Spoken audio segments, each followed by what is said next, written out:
Bom dia, estamos começando mais uma edição do MP Debate. O tema de hoje será a violência na escola. Para conversar sobre esse assunto, contamos com as presenças do Superintendente Pedagógico da Secretaria de Estado da Educação do Paraná, Rafi Gomes Alves, do especialista em Felicidade e Desenvolvimento Humano, Henrique Bueno, e da promotora de Justiça do Ministério Público do Paraná, Luciana Lineiro, que atua também no Centro de Apoio Operacional das Promotorias de Justiça da Criança e do Adolescente e Educação.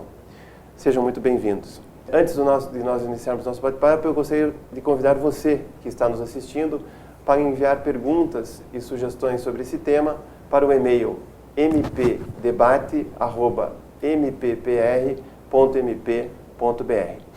Você também pode enviar suas perguntas pelas nossas redes sociais. Nós estamos ao vivo no Facebook e no Instagram. Vamos iniciar, Rafi, falando sobre os procedimentos e as estratégias que a Secretaria de Estado da Educação tem adotado em relação às equipes diretivas e pedagógicas para o enfrentamento dos atos de indisciplina e violência manifestados pelos estudantes. Beleza. Primeiro, bom dia, Dr. Cambi, doutora Luciana, Henrique também. Muito obrigado, por contemplar a Secretaria nesse debate tão importante. O que acontece? Acho que assim, a gente tem ações... no início do ano letivo, nós fizemos um trabalho com todos os diretores das nossas escolas, no sentido de pensar o ambiente escolar. Então, que ações que a escola, pensando ali o seu local, o seu contexto, o seu público, então que ações a escola ela pode realizar para melhorar esse contexto, melhorar a acolhida dos estudantes, a acolhida dos servidores também. Então, a gente fez um trabalho bem forte de refletir sobre isso. Então, até para a gente considerar o ambiente escolar, se eu tenho um ambiente escolar acolhedor para os pais, para os estudantes e também para os servidores, a possibilidade desse ambiente contribuir para a aprendizagem ele é bastante satisfatório. Então, nós fizemos um grande trabalho com todos os diretores, e depois disso a gente tem agora mensalmente um trabalho de formação dos nossos diretores e professores pedagogos, onde uma das temáticas que a gente utiliza é essa melhoria do ambiente, pensando a reorganização do currículo, o que eu faço com o aluno que tem baixo aprendizado, o que eu faço também com o estudante que tem alguma outra dificuldade, como é que eu acolho. Então tem esse trabalho que a gente está fazendo do ponto de vista de gestão, que ele tem um impacto curricular importante, e tem o trabalho de acompanhamento pedagógico. Hoje nós estamos com 1.100 escolas do estado, tendo acompanhamento pedagógico semanal de um técnico do núcleo regional, fazendo a tutoria pedagógica dessa escola, que ele tem um trabalho de auxiliar a equipe gestora, e auxiliar e desenvolver também junto com essa equipe gestora estratégias de implementação de um plano de ação, estratégias de criar um ambiente propício para que eu consiga garantir essa aprendizagem e, consequentemente, garantir a aprendizagem dos nossos estudantes. Então, são algumas ações iniciais que nós temos. A gente sabe que ainda é um desafio forte, a escola é um local com muita complexidade, e a Secretaria está iniciando esse trabalho, e entendemos também que tem outras ações que elas precisarão também serem reorganizadas, como a formação de professores, materiais e outras tantas também. A gente sabe que os problemas recaem muito na escola, e a escola está sob pressão, porque lida com muitos jovens e diferentes famílias e situações, e há alguma estratégia em relação à família daqueles que se envolvem em atos de violência, justamente para prevenir ou educar melhor a partir de uma visão mais global? Acho que é uma pergunta bem importante, esse envolvimento da família. A escola, muitas vezes, ela acaba sendo muito fechada, ela tem uma dificuldade, até pela rotina, pelo excesso de atividades, de abrir para a comunidade, de abrir para os pais. E chamar os pais também para a responsabilidade. Aquela criança, aquele adolescente, aquele jovem que está dentro da escola, a gente lá naquele período ali de 4 horas, dificilmente, sozinhos, a gente vai conseguir atingir ali esse desenvolvimento, tanto cognitivo, quanto também o desenvolvimento socioemocional, desenvolver aquela pessoa. Então a gente tem um trabalho de orientação para os diretores, de reuniões com os pais, de chamar os pais, como é que o pai pode ajudar a escola, como é que o pai, por exemplo, o simples fato do pai ele perguntar ao final do dia, né, o que aconteceu na escola para o filho, já é um sinal, né, que demonstra para aquele filho que, ó, poxa, está preocupado comigo.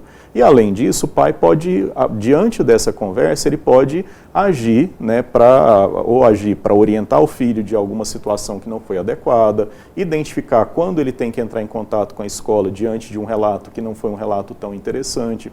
Então inclusive a gente publicou uma orientação, que é a orientação 06 agora desse ano, que tem orientações aos diretores e, né, do que seria importante que a escola observasse, como envolver e responsabilizar também os pais, né, trabalhar de forma colaborativa para que a gente consiga desenvolver esse estudante também. Inclusive é uma orientação que a gente coloca, o que cabe ao estudante, o que cabe ao pai, o que cabe à escola também. São alguns pontos que a gente discutiu bastante internamente, né, e ali é um primeiro passo talvez para a escola pensar. Claro que a gente acredita que não tem uma fórmula mágica para a escola. Eu acho que o importante é a escola primeiro. Eu acho que se eu tenho, né, potencialidades e tenho alguma dificuldade, da escola primeiro, vamos discutir isso, né, internamente, né? Então, tanto o corpo gestor, né, como os professores, a equipe de apoio, que muitas vezes ela consegue acompanhar situações que o diretor não consegue, até pela proximidade muitas vezes que ele tem com os estudantes, né, envolver os estudantes nessa conversa também, né, e claro, né, envolver a APMF, que é a Associação de Pais, né, que em muitas escolas ela é muito presente. Então tem uma série de ações, claro que a gente está num nível de amadurecimento e envolvimento, né, para abrir um pouco mais e discutir. Eu acho que no final das contas todo mundo quer um ambiente acolhedor, um ambiente que ensine, né, apesar disso ser muito, né, não é um problema simples, né, é um problema complexo, né, que precisa ali de muita interação. A escola ficar sozinha, né, só ali discutindo o problema ou a solução, tentando encontrar, é um pouco difícil. Então a nossa orientação é: envolva os pais, chame os pais para discutir aquela determinada situação, né, aquele problema. É uma conversa, não precisa ser muito estruturado. Começa, né, pequeno, começa do jeito que acha que é possível ser feito. Agora o importante é discutir isso e pensar conjuntamente algumas soluções. Pensando em soluções, Henrique, o que é a psicologia positiva e se a psicologia positiva tem algum olhar para essas situações de conflito e violência na escola? A psicologia positiva é uma vertente nova, um direcionamento novo da própria psicologia, baseado num olhar mais apreciativo e mais positivo para todas as situações individuais ou sociais. Então a ideia é de que forma, desviando o olhar do problema e olhando para aquilo que funciona, para aquilo que funciona bem, de que forma eu aprendo e posso replicar esse aprendizado em outras situações. Então, no olhar da psicologia positiva, um primeiro ponto muito importante é muito comum em situações como essa, todo mundo começar a olhar para escolas e associar isso à violência. Então, vamos combater o problema como se essa fosse a média, a realidade geral, constante em todas as escolas, em qualquer escola. Isso faz com que a gente limite o nosso foco para o problema e crie intervenções muito mais de mitigação daquele problema do que de fato construção daquilo que a gente quer, né? No olhar da psicologia positiva, a primeira coisa que se faria era: vamos entender o que está funcionando bem, o que vai muito bem, o que as escolas têm que já funcionam, que vão bem. Segunda coisa, quais são as experiências positivas em outros locais? O que algumas escolas que passam pela mesma realidade estão fazendo para conseguir estar tão bem e ter níveis tão pequenos de violência na escola? E mais do que isso, sair daquela ideia de que o nosso objetivo então é acabar com a violência. Nosso objetivo deve ser muito maior do que isso. Acabar com a violência é uma base. Aonde a gente quer de fato chegar? Então a psicologia positiva trabalha com isso, identificar as fortalezas, identificar aquilo que funciona, aquilo que vai bem e principalmente criar um cenário ideal. Aonde a gente quer chegar como escola, como instituição, né? E a partir daí começar a criar intervenções positivas para construir isso, que na minha opinião se baseia principalmente numa formação muito mais cuidadosa de qualidades de inteligência emocional, de capacidade de autogestão das emoções negativas, das dificuldades e da construção de mais positividade e mais relacionamentos, que começa com as escolas, com os alunos e deve, como o senhor disse, né, deve incluir também os pais e toda a comunidade. Então, basicamente, um olhar mais apreciativo, mais positivo para a construção de um cenário ideal, onde a violência acaba sendo tratada como consequência. A ideia é como é que se cria ambientes positivos de bem-estar e de felicidade para que aquela energia positiva, coletiva, construa um caminho mais positivo e de solução desses problemas. Eu acho que é fundamental essa questão da participação e do empoderamento da escola, através dos seus mecanismos e da gestão democrática, da participação da PMF, da participação e do fomento dos grêmios estudantis, para que os estudantes tenham e se sintam pertencentes. Perfeito. E tenham um canal de acesso para comunicar os seus anseios às instâncias, né, da própria escola, né, de forma organizada, de forma com que eles tenham esse sentimento de que aquele ambiente é um ambiente deles, né, e aí faz toda a diferença, porque sendo o ambiente deles, eles têm um cuidado maior, né, eles querem cuidar, eles participam também da solução do problema. E acho importantíssimo a gente unir a rede de proteção, né, para que a escola não se sinta sozinha também. Eu tenho recebido muitas solicitações de situações pontuais e eu tenho sempre indicado que a escola chame, né, os outros integrantes da rede que de alguma forma atendem aquela família. Conselho tutelar, a assistência, muitas vezes a gente tem situação de saúde envolvida, então tem a parte terapêutica desse aluno que precisa ser ouvida, e a partir do momento que aquela comunidade toma conhecimento das dificuldades daquela família e das condições daquela situação ali, daquele suposto aluno que tem uma situação de violência, as coisas se encaminham, as coisas se constroem, né? Eu acho extremamente importante esse empoderamento e também a capacitação dos professores, né? Porque eles têm tantas atribuições e uma preocupação tão grande com o resultado ali do trabalho pedagógico deles, que acaba não sendo alcançado se ele também não conseguir fazer essa mediação ali das situações mais complexas que acontecem na escola. Então, um plus que a escola tem que ter, mas que ela não precisa ter sozinha, né? Que ela pode contar com os demais integrantes ali da rede de proteção para se estruturar e para trabalhar, porque é uma missão realmente difícil. Perfeito. Luciana, mas infelizmente a gente vive num mundo violento e a escola está inserida na sociedade. Tivemos recentemente um caso horrível lá em Osasco, com mortes dentro da escola e que chamou a atenção de todo o país. Diante desses casos de violência, né, como acionar e quais são as instâncias, como acionar a patrulha escolar, o conselho tutelar, qual é o papel do Ministério Público diante de uma identificação de um fato violento dentro da escola? É exatamente isso que a gente estava falando, né? Todos esses compõem a rede e a escola deve realmente, quando a situação é um caso de violência mais forte, né, que passa já sai da questão da indisciplina e passa por uma situação que é um ato de agressão efetivamente, que acaba sendo um ato infracional, é extremamente importante que se chame aí a patrulha escolar, mas e aí vai ser feito todo o encaminhamento, né, em relação à apuração desse ato infracional, vai ser encaminhado para a delegacia do adolescente, ou o adolescente vai passar pela oitiva informal pelo Ministério Público, vai receber uma medida socioeducativa,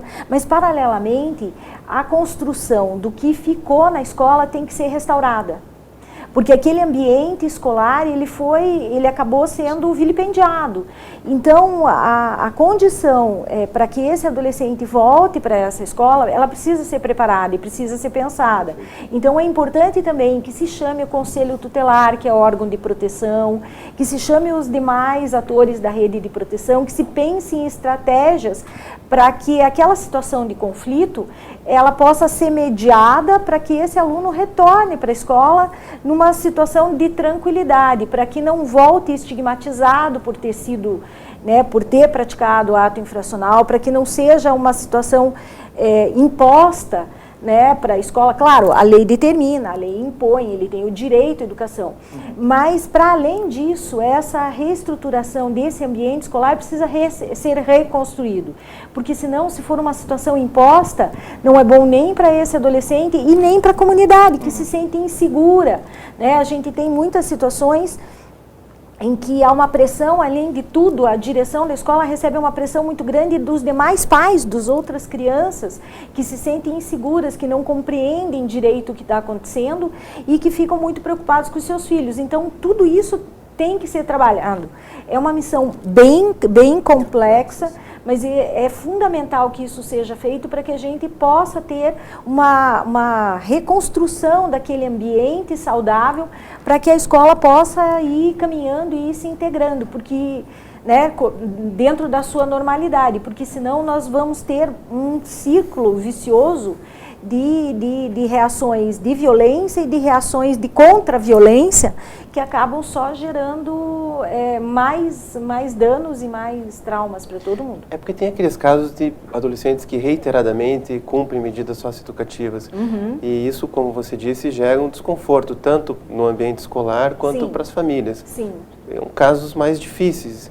Mas como lidar com eles? Nesse caso, eu acho que é super importante que a escola chame, né, ou solicite apoio do Ministério Público, que se chame a rede de proteção, que se trabalhe esse caso com estratégias, né, tanto dentro da escola, quanto com a família, quanto com a própria comunidade. A gente tem, assim, alguns exemplos de alguns programas muito bem sucedidos, que trabalham a comunidade como essas pessoas que são o apoio dessa família fora e do próprio adolescente. A possibilidade dessa comunidade acolher esse adolescente, trabalhar na inserção, às vezes, de aprendizagem, de iniciação para o mercado de trabalho, ou trabalhar algumas potencialidades que esse adolescente possa ter no campo de esporte, no campo de lazer. Então, é importante que a escola chame todos esses atores para essa interlocução,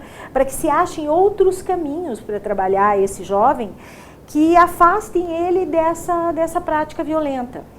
Eu tenho visto nas consultas que eu tenho recebido, muitas situações de violência estão ligadas às condições de problemas de saúde mental.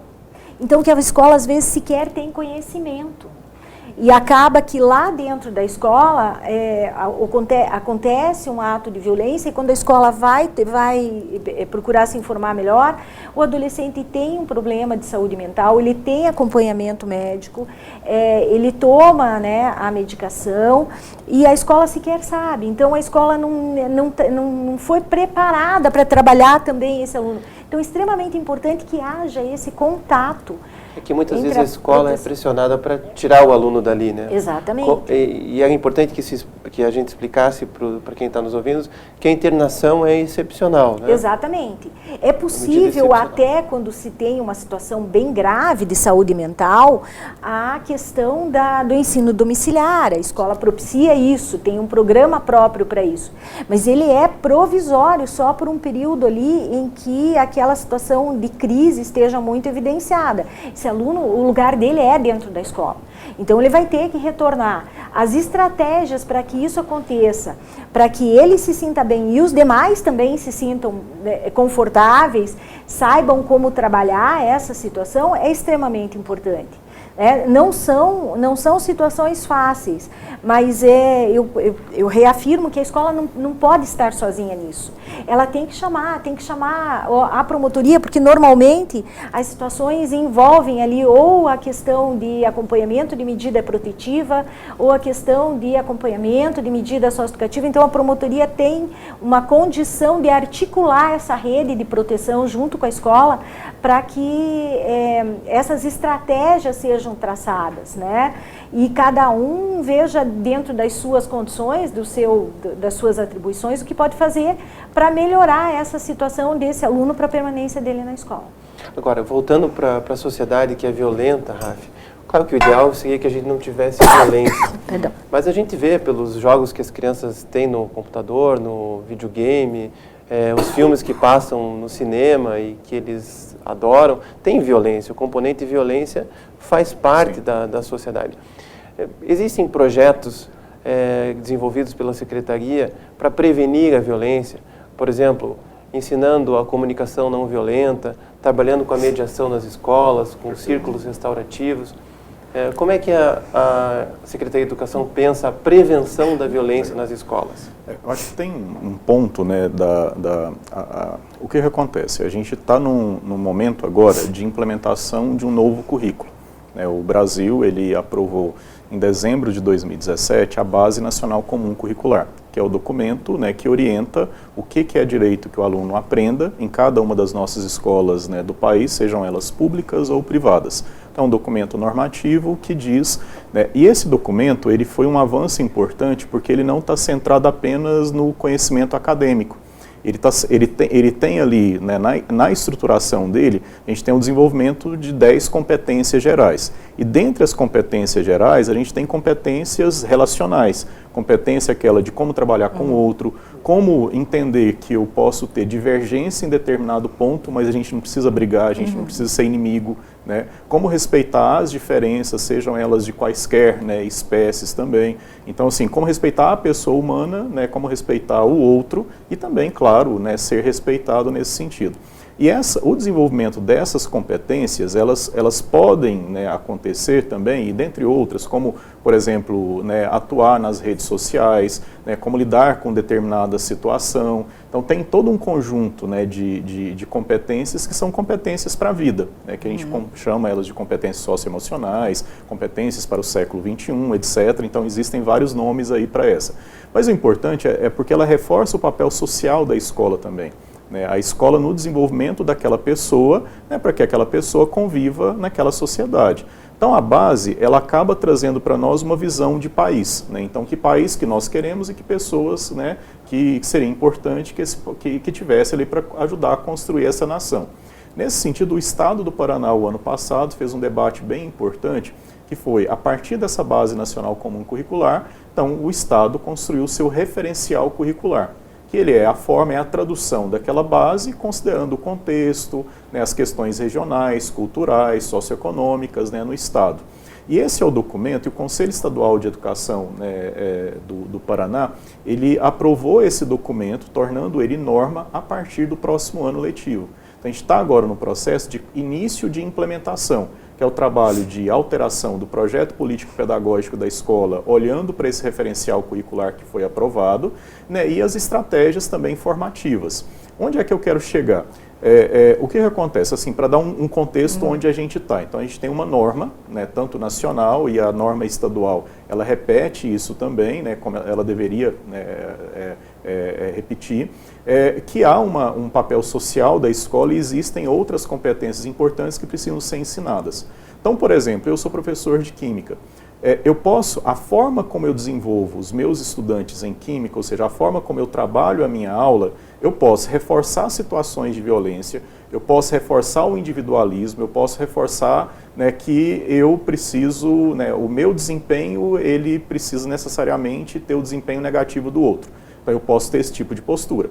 Ou eu posso também trabalhar, dependendo da metodologia, a estratégia que eu utilizo em sala, né, dependendo disso, eu posso reforçar outras competências, que são as competências, por exemplo, de como conviver, como trabalhar em equipe, como trabalhar com o outro, como respeitar a opinião do outro, mesmo que o outro esteja errado, né? Então eu preciso respeitar, às vezes o errado pode ser diante do meu ponto de vista.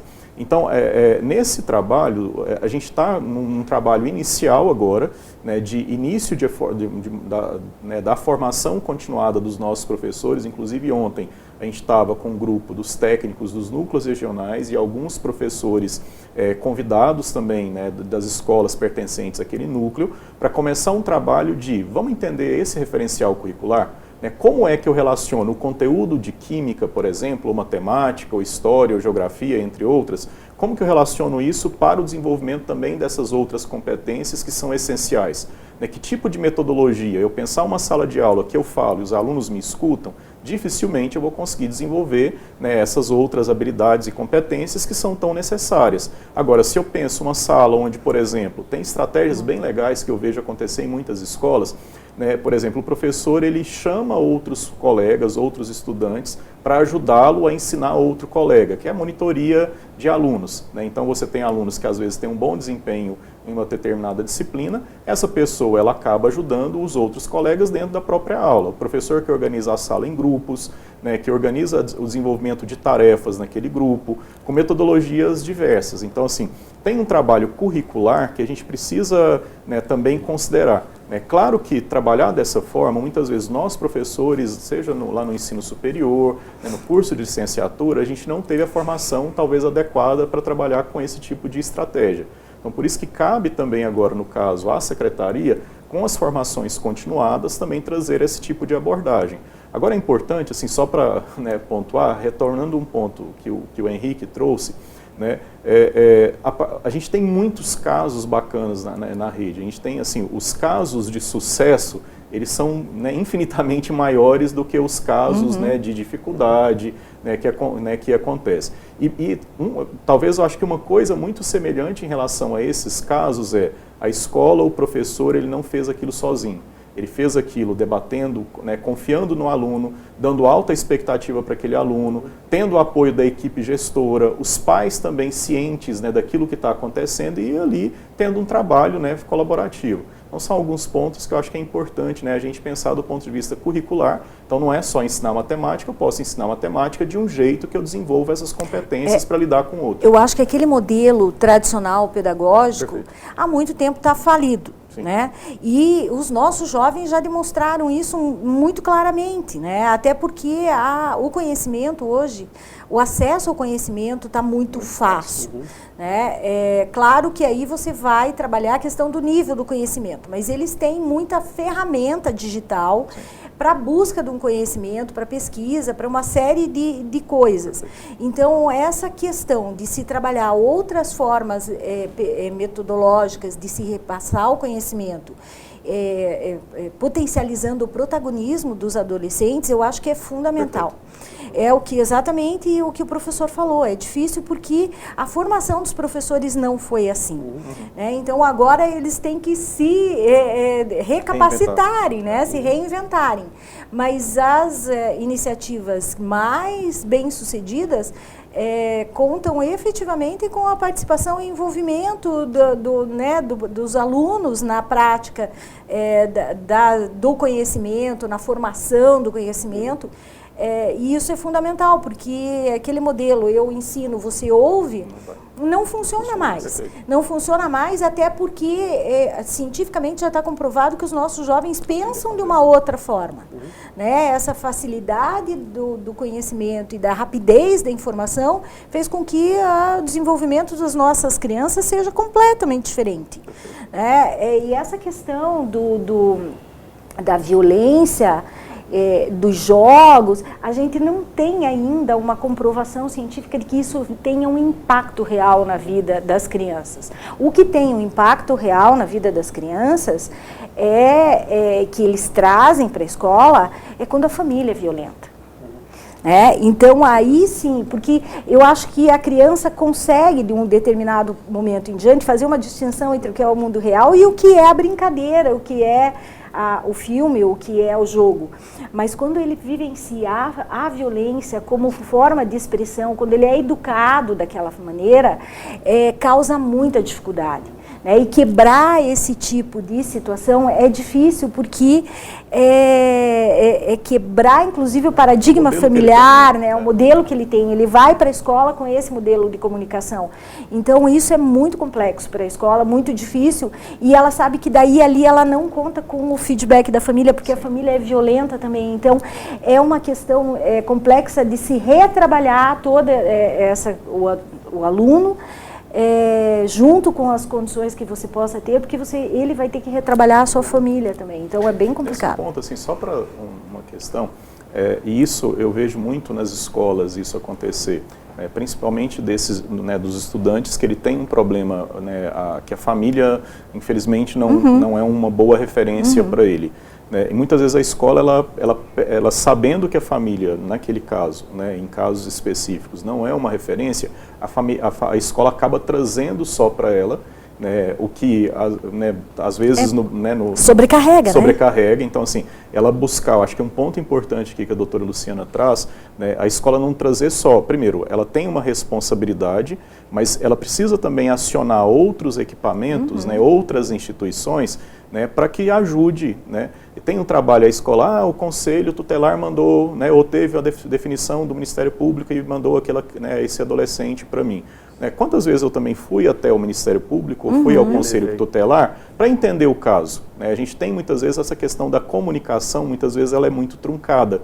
Então, assim, também vale a pena a escola, por mais difícil que seja, né, ela ir lá, entender, explicar, né, colocar as motivações, que você vai ter, inclusive, esse outro equipamento sensibilizado com aquela situação, prestando atenção e talvez com possibilidade, inclusive, de acionar outros atores para ajudar a escola. E com várias estratégias de intervenção, né? A solução está além da escola, né? Exato, caso, né? exato. Sempre. Pensando nas boas soluções, Henrique, o que a psicologia positiva tem que já deu certo, boas iniciativas, e o professor que está nos ouvindo, aqueles que trabalham na escola, se eles quiserem montar um projeto que possa buscar resolver esses problemas, como é que ele poderia desenhar um projeto pensando na psicologia positiva? Existem vários projetos hoje, né, muitas intervenções acontecendo, ainda mais agora com a base curricular abrindo esse espaço e chamando, né, estudiosos para entrar nessa área. A primeira coisa importante é que todos eles da psicologia positiva são baseados em evidências empíricas, em dados científicos.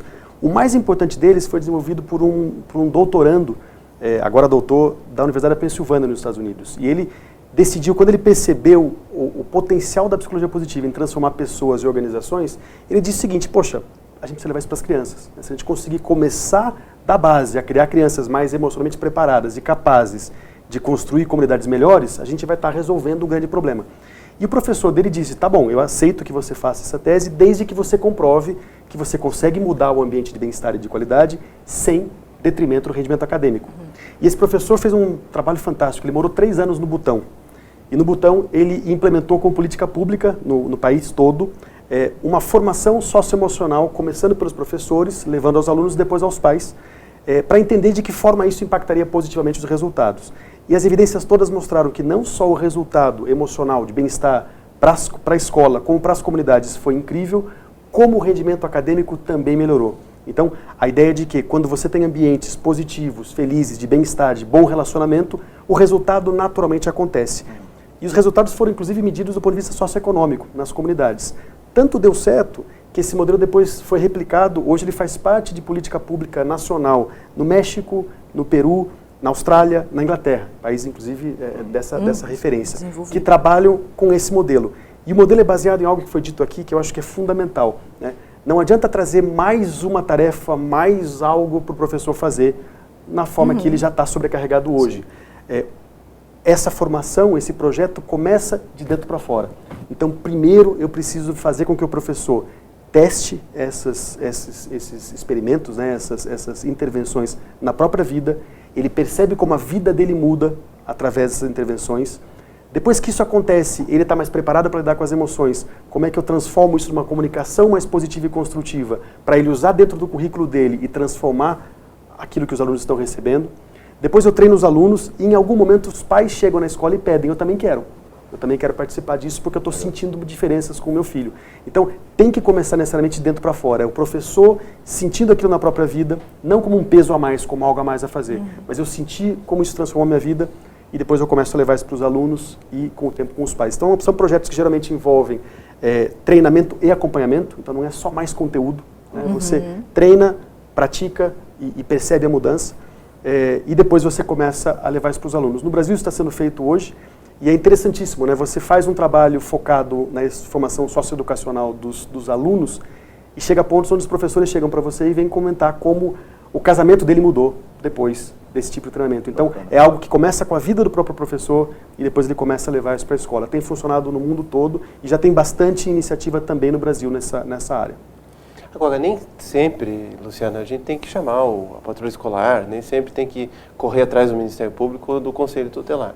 Então, existe, às vezes, uma linha tênue entre um ato infracional e um ato de indisciplina. Na verdade, a gente sempre trabalha na perspectiva do empoderamento da escola. e do aluno entender que a direção da escola é um referencial de autoridade em relação a ele. Então, a partir do momento que a escola delega isso para terceiros, chamando, né, a patrulha escolar para resolver situações que estariam dentro da sua condição de resolutividade, ela acaba se desempoderando. Então, a gente não estimula isso. A linha é muito tênue, porque ato infracional, em tese, são todas as situações que você possa configurar como crime ou contravenção. Então, uma injúria é um ato infracional, né? Um empurrão é um ato infracional, porque configura, né, ali lesão ou né, alguma coisa assim, né? Assim, pequenas condutas. Que são condutas indisciplinares, em tese se configuram atos infracionais. Mas a gente entende que a escola só deve delegar isso para uma instância que seja aí a questão, chamar a patrulha, fazer um encaminhamento para a vara da infância, quando extrapola a sua condição de trabalho, né, pedagógico junto com esses jovens. Né? Então, esses pequenos atos infracionais, que na verdade também são atos de indisciplina, preferencialmente devem ser trabalhados no contexto escolar. Até porque o regimento interno das escolas tem regras também em relação a isso.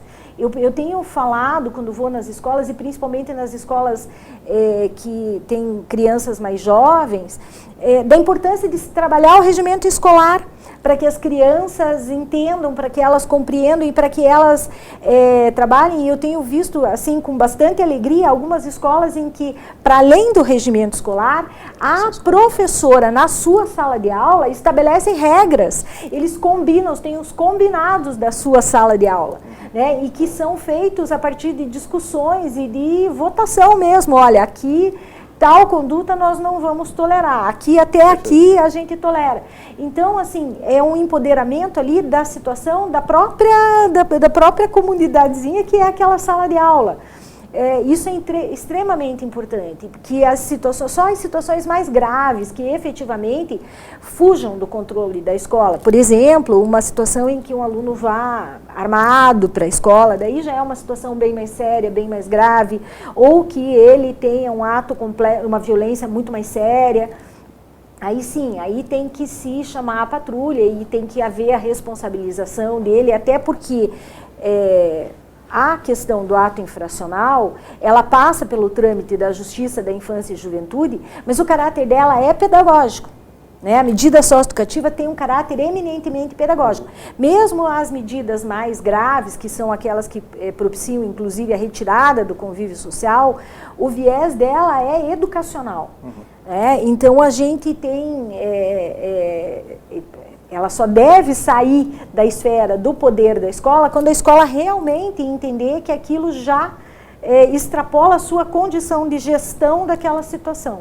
E devem ser esporádicas, né? Porque se você mantiver essa condição da direção da escola em relação ao exercício da autoridade que ela tem que ter realmente e que o professor também tem que ter em relação ao aluno, a construção dessa condição do respeito humano, ela é muito mais valiosa, ela acaba sendo muito melhor trabalhada e intensificada.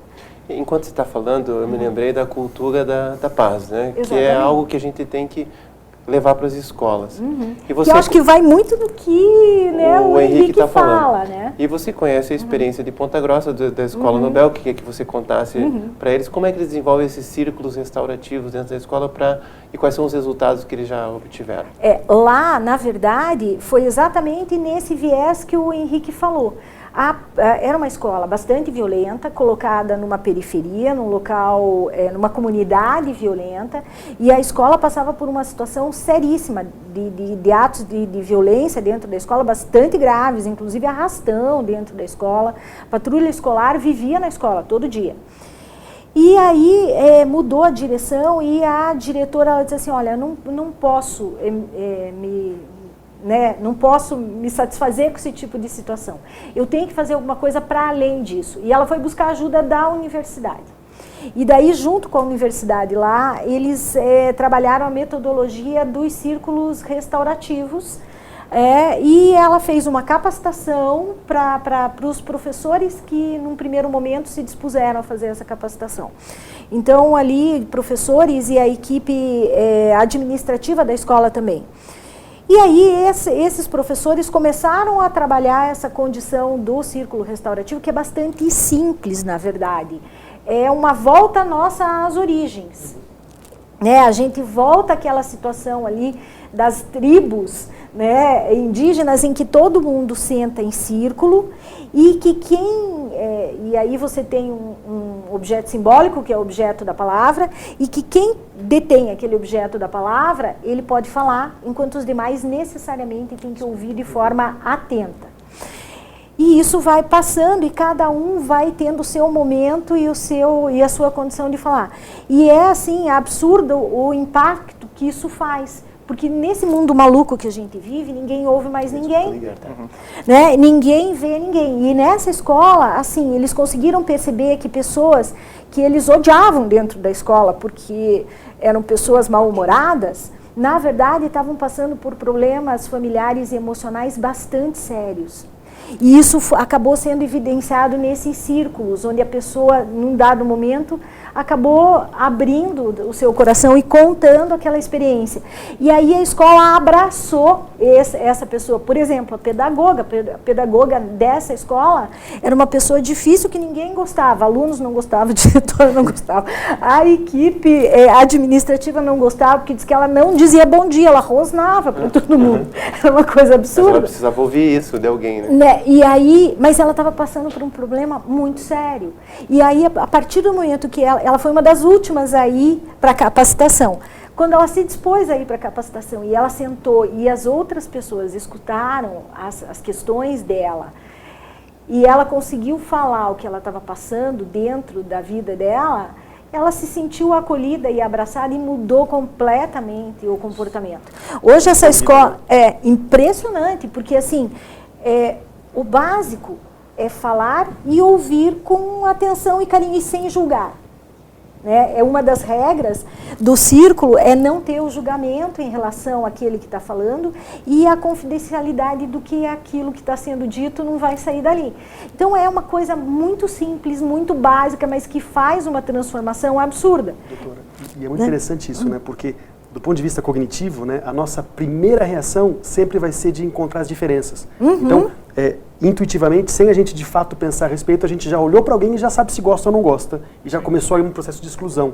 Exatamente. Quando você e se a pessoa está com uma energia ruim, porque ela está passando por uma situação emocional complicada, a tua tendência é se afastar. E você passa o tempo inteiro provando a você mesmo que você estava certo. Olha, tem mais outras coisas que me excluem, que me distanciam dessa pessoa.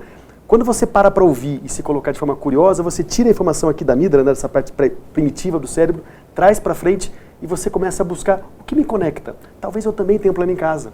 Poxa, agora que eu ouvi a história dela, eu entendo como a gente tem muito mais coisa em comum do que coisa que nos separa. E como é que isso começa a gerar um ambiente de compartilhamento, de harmonia, de amor, Isso é interessantíssimo. É muito Nas suas palestras, Henrique, você conta a história do tudo bem, A gente chega, tá tudo bem e passa correndo no ambiente, mas o seu professor tinha uma conduta diferente. Um professor, o Tal Ben-Shahar, esse grande professor que eu tive a honra de trabalhar junto, ele trazia algo muito interessante, que ele fala, todo mundo cumprimenta todo mundo com, olá, tudo bem? E você fala tudo bem e já sai andando. E já está praticamente saindo. E se a pessoa parar para te contar como é que está o dia dela, você, ai meu Deus, por que eu fui perguntar? Esse meu professor, ele perguntava, oi Henrique, tudo bem com você? Mesmo. E ficava alguns segundos me olhando no olho de um jeito que eu percebia que ele estava realmente disposto a ouvir se estava tudo bem comigo e a realmente me ouvir.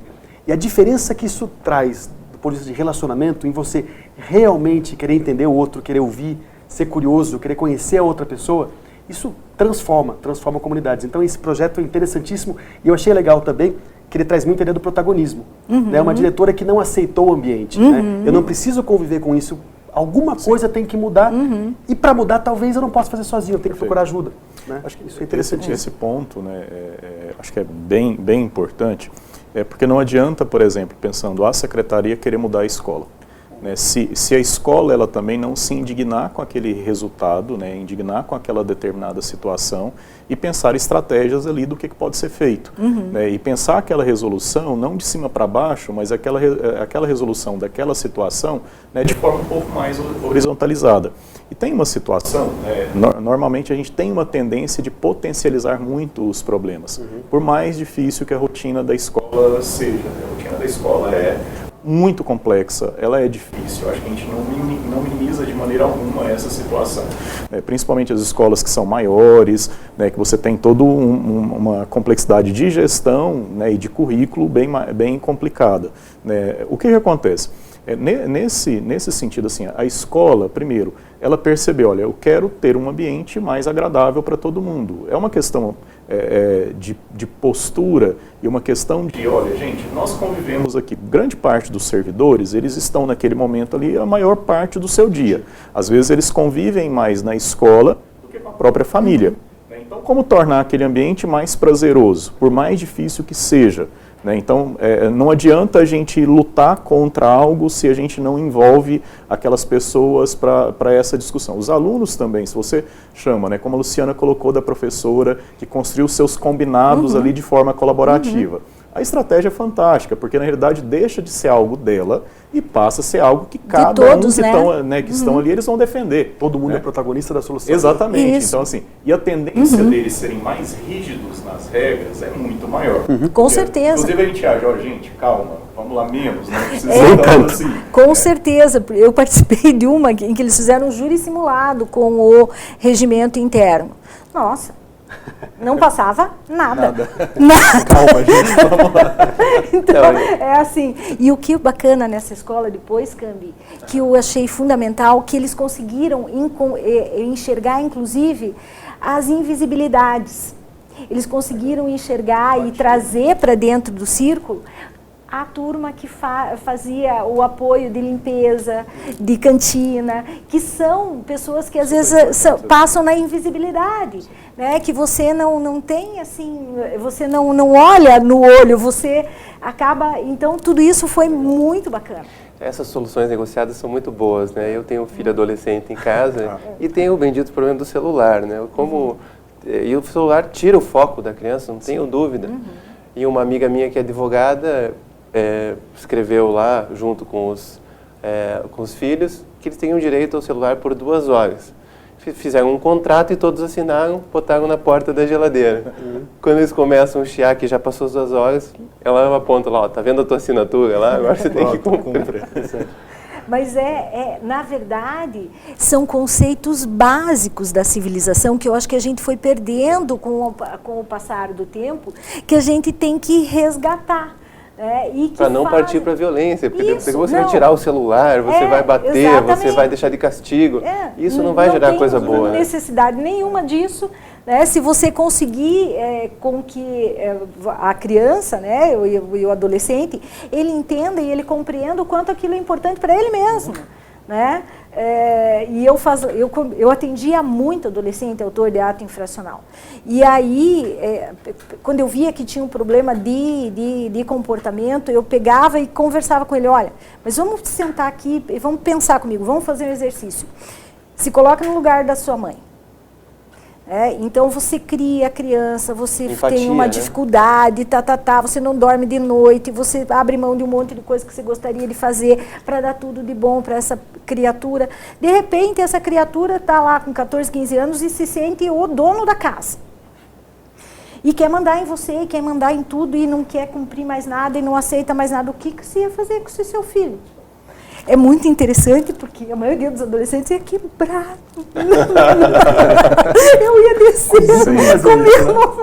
Eu disse assim, olha aí, mãe, o que seu filho está lhe dizendo que é para fazer. Não, mas não precisa. Eu disse assim, claro que não precisa. Porque agora você conseguiu entender o quanto para ela é difícil esse convívio com você desse jeito.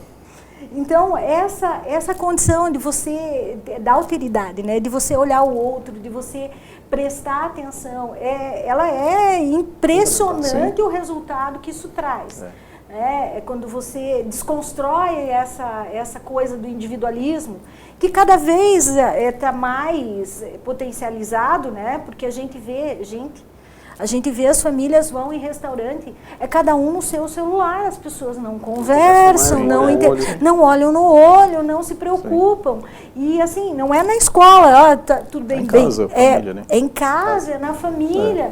Então é uma coisa assim que a gente tem que voltar e resgatar as nossas origens, porque senão a gente vai virar assim, nossa pior parte acaba aflorando, né? Perfeito. E não só dos alunos, de todo mundo. Sim, e né? já existem vários estudos hoje, inclusive em relação ao uso dessas tecnologias, né, que essa gratificação imediata que a tecnologia traz, então o tempo inteiro você tem algum joguinho, alguma atividade, e você não tem tempo de ócio, Parar.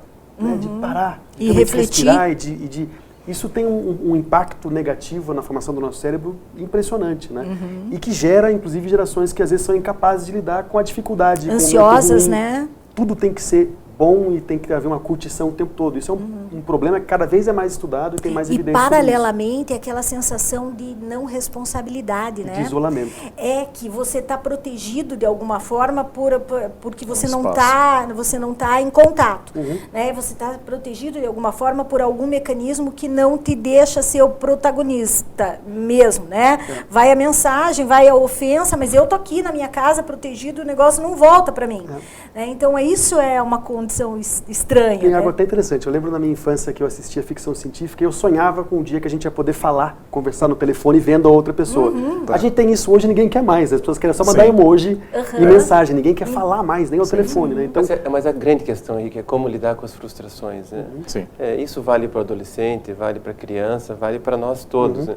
E como construir uma boa autoestima. Porque quando a gente se isola do mundo, atrás de um videogame, atrás de um computador, é fácil, mas quando a gente tem que se relacionar, a gente tem que perceber a diferença, a gente tem que ver que nós temos limitações, virtudes e defeitos, temos que ter humildade para conviver em sociedade. Sim.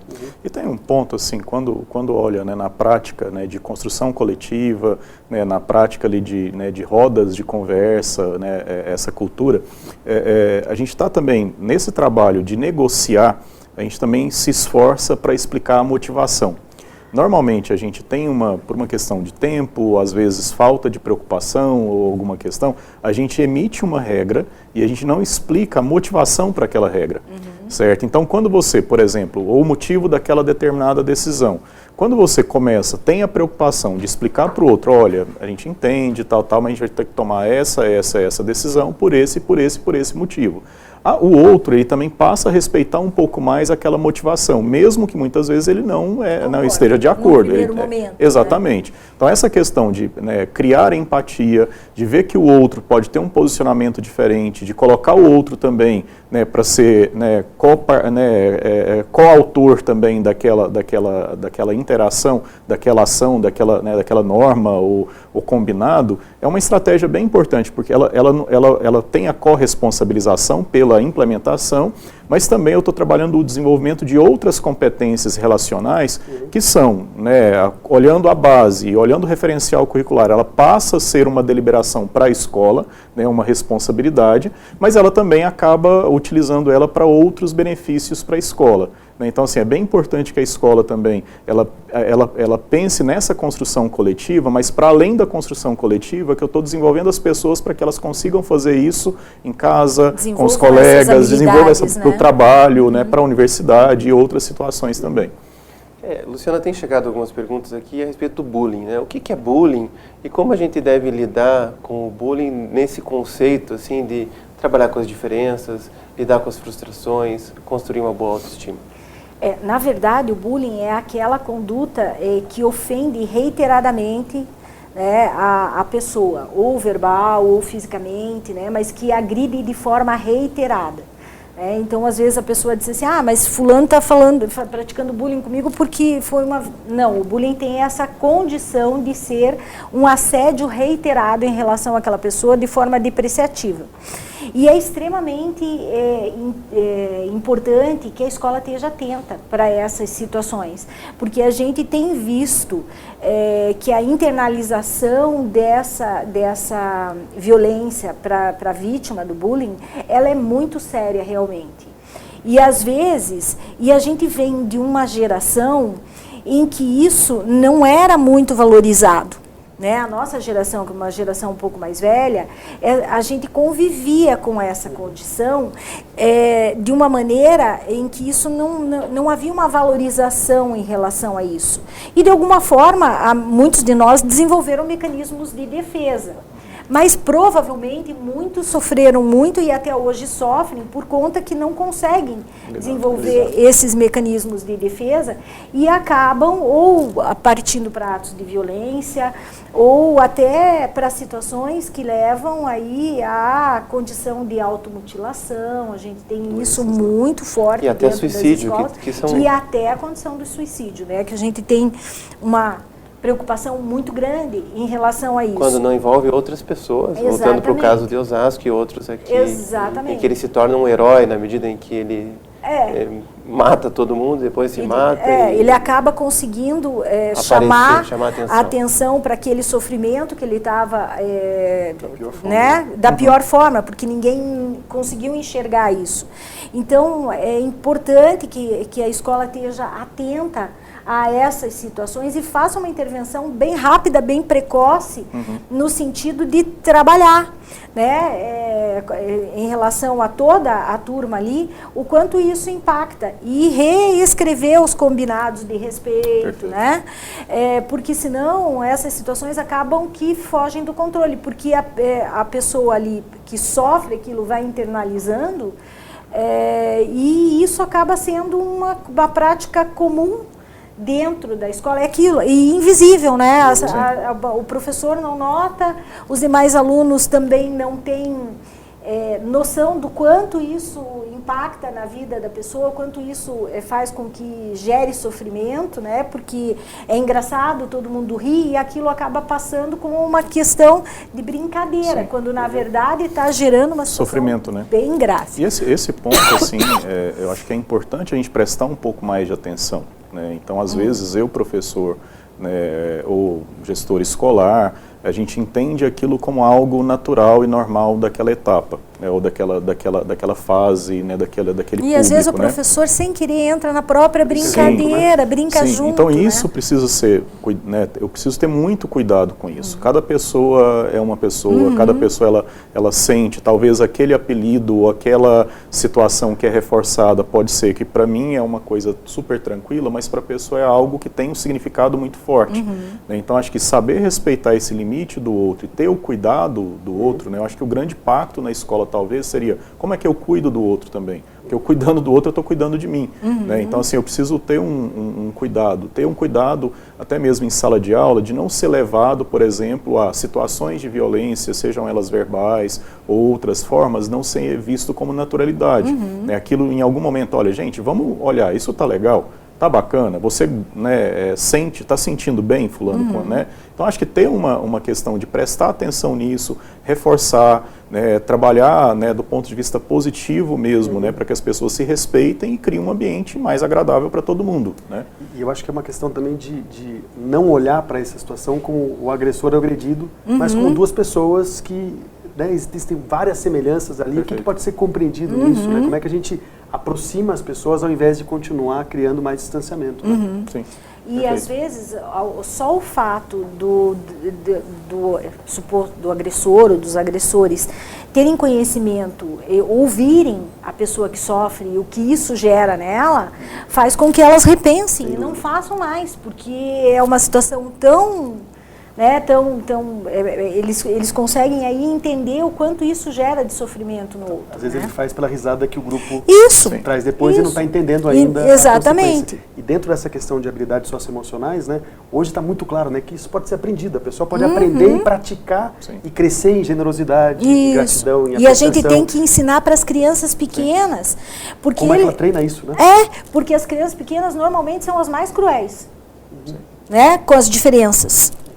Porque elas não têm filtro social ainda, né, construído. Então, a construção desses filtros da melhor forma possível é muito importante, né? Então, já lá, desde as crianças muito pequenas, o quanto isso é importante, você valorizar essa questão do respeito e construindo esses filtros sociais de forma que faz com que todo mundo tenha condição de ser um ser humano melhor.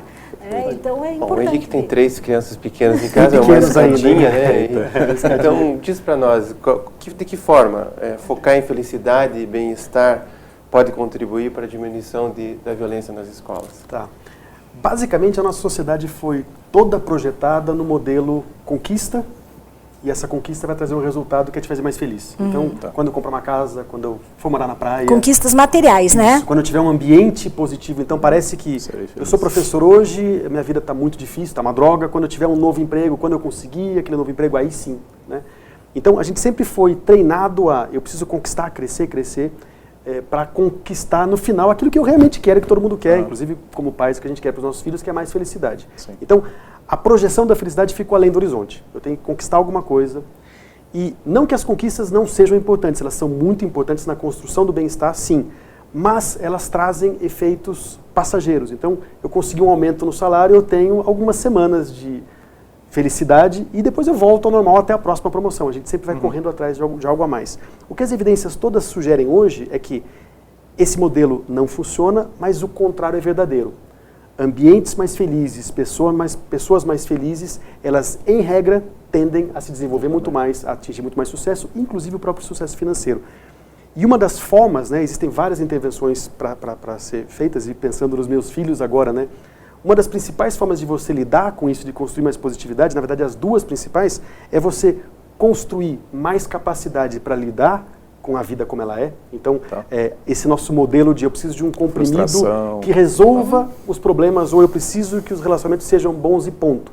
Não, tudo isso envolve muito trabalho, um trabalho para a vida toda. Né? Então, a primeira coisa, de que forma eu aprendo a conviver, a lidar, e muito mais de conviver e lidar, como é que eu aprendo a aprender e a construir algo melhor através das emoções negativas e das dificuldades. Então, como é que uma criança hoje, como é que eu olho para o meu filho e mostro para ele que sentir raiva do irmão mais velho não é feio, não. É normal. Ele vai sentir. Faz parte de uma reação natural, biológica, humana, sentir raiva. O que é feio, o que ele não pode fazer é agir negativamente contra o irmão e talvez bater no irmão. Né? Então, como é que eu mostro para ele e ensino que sentir aquela raiva está tudo bem, é normal. O que você escolhe fazer agora? Como é que você lida com essa emoção e constrói uma atitude, um comportamento positivo e construtivo? Então, a primeira coisa que eu acho que é importante para essas gerações e para pais e para crianças e escolas, aprender a lidar com as emoções negativas e com as dificuldades. E a segunda é como é que eu pratico o tempo todo ferramentas e intervenções para que eu pare de focar só nas conquistas materiais, para, quem sabe, quando eu terminar a escola, aí eu vou ser feliz. E como é que eu começo a praticar comportamentos hoje que já vão me fazer feliz aqui, agora, independentemente do ambiente. Né? É um processo longo, um processo que dura uma vida toda, mas você sente resultados positivos muito rapidamente quando você começa a fazer. E principalmente com as crianças, né? Muito Porque mais as crianças, essa construção de galgar, né, as conquistas é muito do mundo adulto, né? E é muito do nosso mundo, né, capitalista também. Eu vejo, eu tenho meu neto de 8 anos, ele se pergunta para ele o que se quer ser. Ele fala, eu quero ser lixeiro. Ah, mas quer dirigir o caminhão? Não, vovó, eu quero correr atrás lá e catar o lixo, porque os caras devem ser muito felizes. Eles trabalham cantando. Legal. Olha a visão, né, da criança, de ver que deve ser muito legal, porque corre e trabalha cantando. Então, você não desconstruir isso. O Henrique tem uma ótima história de lixeiro, né, Henrique? Então, complemente, por favor. Isso é interessante porque a gente cresce, né? O nosso cérebro é binário, né? Ou eu tenho isso ou eu tenho aquilo. E uma das grandes lições da psicologia positiva é joga fora o ou e comece a encontrar os Zs, né? Quais são as infinitas possibilidades entre os dois extremos, né? Que tem a ver com a realidade e a visão da realidade. Então, sabe-se hoje que o papel da realidade no nosso bem-estar e felicidade é muito menor do que a gente imagina. Então, o ambiente, efetivamente, tem um impacto de mais ou menos 10% no nosso bem-estar e felicidade, salvo em condições extremas, né? Uma zona de guerra, com certeza, tem um impacto maior. Mas a maioria tem a ver com de que forma eu apreendo essa realidade. E tem um caso, não sei se todos conhecem, mas tem um gari no Rio de Janeiro, que ele tem uma ala da escola de samba todo ano para ele. É verdade. E eu tenho ele já foi visto no Rio e perguntaram para ele estava sambando e varrendo rua. Né? E perguntaram, ele ficou bem famoso, o que você está fazendo, né? O que você está fazendo sambando, varrendo rua? Ele olhou assim, como se a pessoa fosse um grande idiota. Varrendo rua? Quem disse que eu estou varrendo rua? Eu estou aqui garantindo que o Rio de Janeiro fique cada vez mais maravilhoso para receber vocês. Então, é um exemplo, e é isso que a psicologia positiva estuda, o que acontece no cérebro desse indivíduo para ele conseguir projetar uma realidade que faça tão bem a ele. E como é que a gente pode aprender a fazer isso também. E para ele se sentir bem varrendo rua, tendo essa visão, quem sabe, do teu neto, de que ele está fazendo uma coisa legal, bacana. Feliz, né? A interpretação que aquilo é você dá à realidade, né? Eu acho que o caminho é esse, né? É a gente poder, de alguma forma, interferir para que a escola seja esse espaço, né? Já que, às vezes, a família não é. Né? Infelizmente, e aí o primeiro local que a criança vai é para a escola, então que se a gente puder, de alguma forma, fazer com que a escola seja esse espaço, né? Contribuir para que isso aconteça. Tem várias pessoas nos ouvindo, eu vou só terminar o programa trazendo aqui a questão do Edivar, Rafi, que a Assembleia Legislativa quer discutir o tema da violência, marcou para o dia 13 de maio aí uma audiência pública, por intermédio da deputada estadual Luciana Rafaim, e ele pergunta qual é o papel do Poder Legislativo na construção de uma escola não violenta. Olha, é uma pergunta complexa essa, né? Vamos lá. Acho que o papel, né, dos parlamentares, né, assim, eu acho que é apoiar também o executivo, né, apoiar também, óbvio, né, tanto do ponto de vista de pensando leis, mas pensando até mesmo a implementação daquele, né, desse regulamento ou dessa lei, né, sendo um canal também da comunidade. Eu acho que criar alguns espaços onde a gente consiga debater esse tema com diferentes atores, né, que é um papel que o Ministério Público tem importante, né, de ter uma facilidade também de aglomerar outros atores. E assim, o Legislativo também acho que é um papel importante nesse sentido, né, de chamar as pessoas, né, que impactam ou que têm alguma responsabilidade naquela implementação para debater sobre aquele tema. Claro que junto também com a sociedade. E, claro, o papel, né, de acompanhar também o executivo, né, na implementação, né, dessas ações. E garantir o aporte orçamentário necessário para que isso aconteça. Também. A gente falou de felicidade, tá? Mas dentro do contexto da execução, né, de uma política oficial do Estado, é importante a garantia desse aporte orçamentário para que a Secretaria efetivamente consiga fazer com que suas ações acabem acontecendo. Né? A gente não pode ser, lógico, a gente deveria ser, a gente é idealista com certeza, mas a gente não pode ser ingênuo de achar que só a ideia vai construir. Então a gente precisa, né, contar também, e a gente fica feliz, né, que tenha a preocupação do Poder Legislativo em relação a isso, para que a gente tenha, né, a condição de, diferente da União aqui no Paraná, não se ter corte de recursos para a área da educação, que é uma área extremamente importante e estratégica, né, para a construção dessa sociedade melhor. Quero agradecer esse ótimo programa. Eu agradeço a participação do superintendente pedagógico da Secretaria de Estado da Educação, Rafi Gomes Alves, do especialista em Felicidade e Desenvolvimento Humano, Henrique Bueno, e da promotora de Justiça do Ministério Público do Paraná, Luciana Lineira. Eu gostaria de lembrar a todos que nos acompanham que podem enviar dúvidas e sugestões para o e-mail mpdebate@mppr.mp.br. Esse programa vai ficar disponível no YouTube para aqueles que quiserem assistir novamente ou recomendar a outras pessoas. Obrigado pela companhia e até a próxima. Tchau, tchau.